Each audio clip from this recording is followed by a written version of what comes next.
This is a fork. A fork is something you use to stab food while you're eating it. It's not your typical table talk. Here's a kitten. The conversation giving researchers a fascinating glimpse at two brains interacting. What we're doing here is developing a novel technology using near-infrared spectroscopy that allows us to look at these brain signals simultaneously between two individuals. The Yale Brain Function Lab is part of a wider effort to study multiple brains at once, rather than studying one brain at a time. To show the brain in action, research subjects put on skull caps, affixed with fiber optic cables that shoot laser beams into their brains. The beams bounce off the blood and show how much oxygen it is carrying. That reveals where the brain is most active. Blue 5. Okay.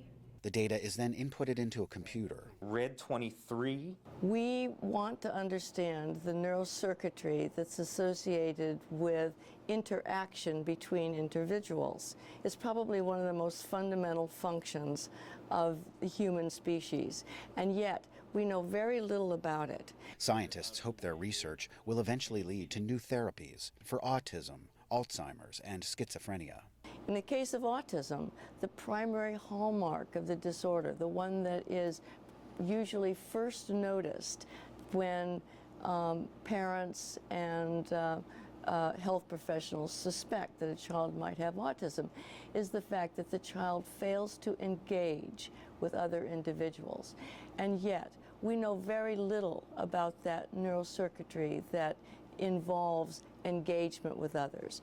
At Princeton University, neuroscientist Uri Hassan is also looking at how brains interact when one person talks to another. So the similar the brain patterns, the better the communication and the understanding. So if you really get me now, your brain patterns become similar and coupled to my brain patterns. Researchers already have their eye on using the technology to peer into the brain during other activities. Ted Shaffrey, Associated Press, New Haven, Connecticut.